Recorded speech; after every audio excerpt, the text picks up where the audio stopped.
I heard you moved out of Chicago. Yeah, somewhat. I'm still, I'm still Chicago based. My mom there and everything. I still got a place in Chicago, but I ain't been home in months, bro. So I'm about to get another place in Atlanta. I'm gonna be there so I can just work. So like I said, I got my artist Smoke. So we gonna work, do our shit. I'm still working with Southside. We about to drop Swervo right after Humble Beast. Me and Bibby gonna drop No Limitations. I still got, 150 Dream Team, a compilation tape or album, however, I'm gonna do that. That's still in the pipeline, I got artists that I'm just about to just go 100%, 110% with. So I'm just working, man. Chicago too negative. It's too polluted right now. I don't wanna be around nothing negative. None of that shit. It's too crazy in Chicago. So I just be trying to stay away, bro. I definitely, yeah. So you could say I moved out of Chicago for now, Of course I'll be back and forth, but ain't no telling. Nobody might not even know when I'm in Chicago. You gotta get up with me. Yeah, I mean, as you should, because I just interviewed King Louis not too long ago, and he came really, really close to losing his life last time. Shit, I got shot in the one in my head that went through my ear. I ain't get just shot in that motherfucker was in my head. And then I got shot in my back, my rib, and I got shot in my arm a few times. Okay. Four times. Did your ribs break? I think a couple of them did. Okay. Was cracking shit. How many other shots hit your car that didn't actually hit you? I didn't count. I don't know. But there was other shots fired. Yeah, it was a lot more shots fired, I believe.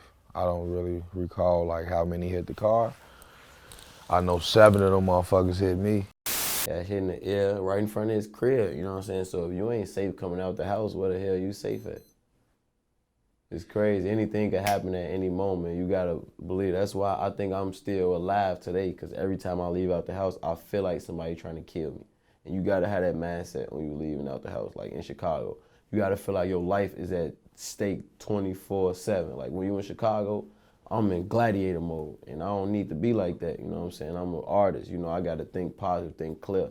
I can't be thinking about trying to kill nobody or somebody trying to kill me, When I'm in Chicago, that's my mindset. I feel like somebody trying to hurt me at all times, So I don't want to think like that. I want to be able to walk down the street comfortably, So Chicago ain't the place to be. Well, you had posted on Instagram, it was like a list of the most dangerous cities in the U.S.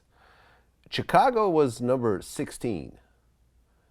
And I looked at the numbers, and New Orleans has 3 times as many murders per person. Yeah, that's because New Orleans is smaller, bro. It's a small city, So No. But it takes into account for that. It's it's per 100,000 residents, how many people have gotten killed. So even if it's smaller, it accounts for that number. You see what I'm saying? Yeah. So I get what you're saying. Per 100,000 residents, it may be 200,000, 300. I think the population in New Orleans, because I'm there all the time, my people there, the population in New Orleans is a couple 100,000. Chicago is the 3rd biggest city. We got millions of people. All the killing is coming from one area. So it's only a couple 100,000 people in those areas. You get what I'm saying? It's not killing up north and certain areas. People might get killed every now and then, but I'm talking about nonstop, constant killing is going on within 2 neighborhoods, south side, the east side. Really, that's it. You know what I'm saying? That's about it. And that's the same population as New Orleans, maybe 200,000-300,000 people in that area, and that's where all the killing coming from. So it's literally the exact same. Yeah, no, I see what you're saying. If you compare New Orleans to South Side, to the south side, probably it's the same size. It's the exact same size, and that's where all the killing going on, south side and the east side. So all the killing going on at. Well, you talked about in an interview that you saw your first murder at 8 years old. Yeah, I was 8. I was with my mom too. I wasn't just randomly outside. I was with my mom. Okay. What was it like to be that young and just see a body sprawled out in front of you? I don't know. I was thinking about it for some weeks. It took me a little minute to get over it. You know what I'm saying? I ain't gonna say I was immune to it. At that age, it had me tripping. I was scared. You know what I'm saying?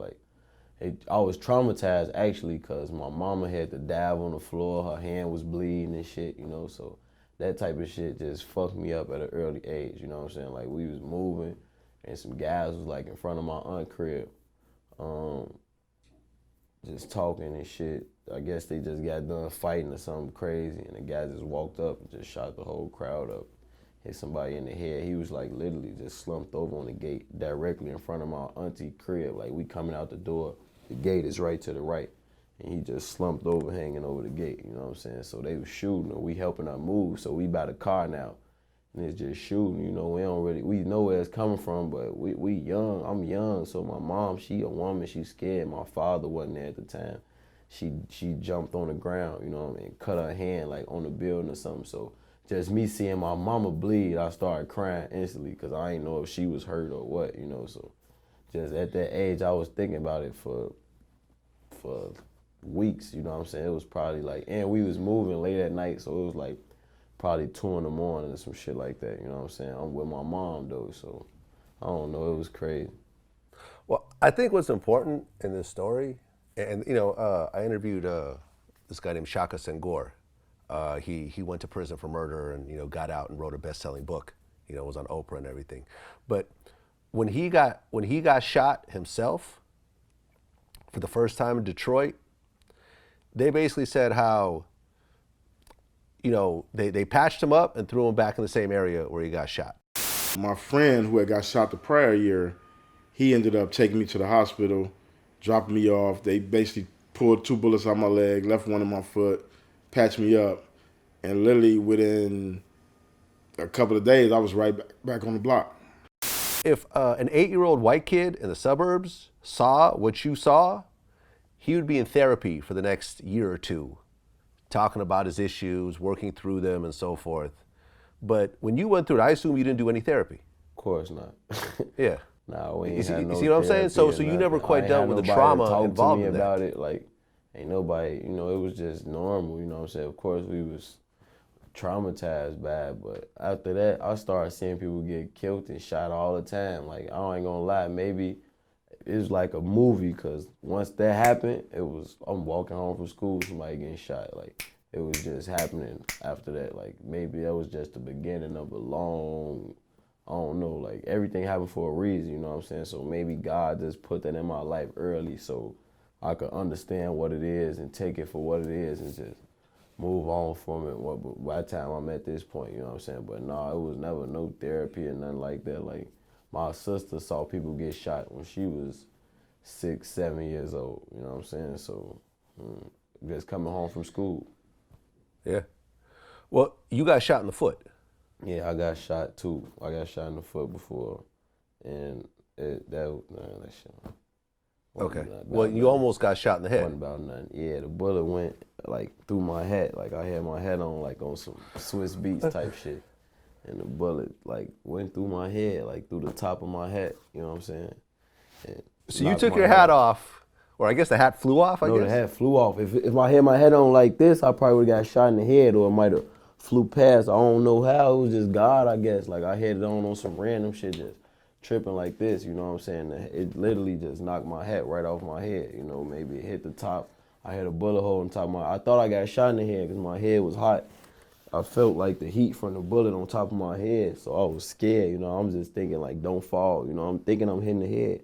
I'm just like, don't fall. If you fall, they're gonna kill you, you know. But I was already hitting the foot. I didn't know I was hit. So I just was running, and when I stopped, my shit started burning like crazy.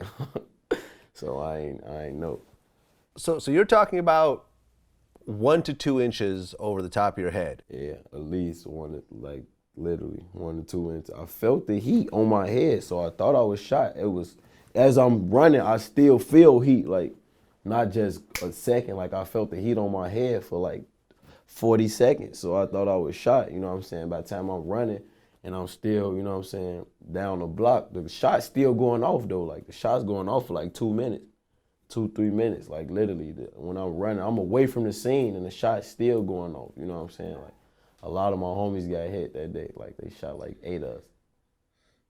So afterwards, you're holding your hat with a bullet hole in it. I didn't hold my hat, my hat dropped, it was on the floor. I was holding my head, it was hot, like that hat was gone. No, but I mean, but afterwards, you went to go pick up your hat. Yeah, I went and got and you're looking at the bullet hole. Do you still have that hat? No.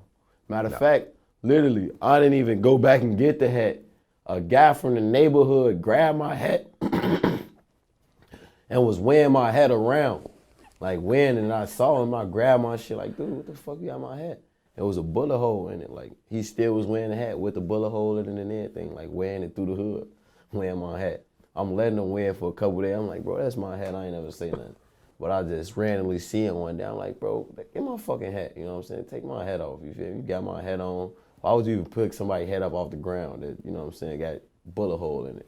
So I see it, and it was a bullet hole in it, but my head was hot. I ain't think twice about it because I was shot, you know, and I saw one shot in the head, so I ain't really care, you know. I wasn't even thinking about the hat, you feel me? So, But when afterwards, when you get the hat and you're looking at this bullet hole, yeah. How did that really affect you to see how close you came from not being here? I don't know, man. I know I'm blessed, you know what I'm saying? That really, like, it was close range. Like, I'm seeing it. Like, they was pointing a gun at me. Like, it wasn't randomly. They was trying to shoot me, you feel me? So they was close up. Like, I don't know how I only got hit in the foot. Like, I could have been hit anywhere else. Like, I don't know how a bullet went from here and then I got hit down here. You get what I'm saying? Like, I don't know. That's just God, you know? Like, God really is, God works. God is real, you know what I'm saying? He works in mysterious ways. I just feel like I'm destined. I'm meant to be here, you know what I'm saying? So I just took it for that. I'm blessed, you know, and I don't know. I was still in the streets, though. I ain't gonna lie, like, still shot, crutch on. I'm still on the block every day. Like, it never happened, you know what I'm saying? But I always understood I was blessed, you know. Of course, I ain't never take it for granted. I knew for a fact it was meant for me not to get shot in the head, you know what I'm saying? Like, I don't know, like, Well, it was a sign, I guess. Did the guy just have bad aim? Maybe they had bad aim, but God made them have bad aim that day, you know what I'm saying? People got bad aim all the time that kill people. Like, it ain't good aim. Bullets don't have no name on them. They just flying. So it ain't good aim. It ain't bad aim. It's just shooting. People could be shooting in the air. You could shoot this way and it randomly hit a nigga in the head down the street 3 blocks down because bullets maneuver. They move. Well, after that happened, and once again, no therapy after the situation. No therapy. Right? Of course. So you have this, well, you get shot and you almost get killed at the same time. You come back out of the house. At this point, do you feel fear or do you feel anger? Anger, probably, not fear. You can't live in fear. I feel like if you live in fear, you giving them what they want, you know what I'm saying? Living in fear, that's how you die. You gotta be fearless. You gotta understand the situation you in, you know what I'm saying? It's more so anger, it's more so I can't let this happen again. It's fear too, though. It's fear because you don't want to die. It's fear and anger. It's fear, not fear saying I'm gonna be hiding, I'm gonna duck this situation because I was still outside. I still put myself in the line of fire when I'm still shot the next day, days after, you know what I'm saying? Like, I was still doing the same thing I was doing that got me shot. I was still on the same block I got shot on, so it wasn't fear, it was just accepting my situation. It's the life that I chose, you know what I'm saying? It's the life that chose me. This is who I am. This is the situation I'm in, and I gotta accept it. I gotta make the best of it for now. This me, this who I am, so it was just, that's just life. Like, literally, that's life. That's growing up in Chicago, bro. A lot of my homies get shot, and we back out here doing the same thing, you know what I'm saying? But certain situations, you got to understand you can't be in the streets forever. You got to take it for what it is, you know what I'm saying? You can't do this forever. It's only a temporary game. You can't sell drugs forever. You can't be that $100,000, $200,000, $300,000 dude in the hood trying to take orders, and, you know what I'm saying? You can't do that forever, you know, so luckily I'm blessed to have gone through it early. I was 16 when I got shot, you know, so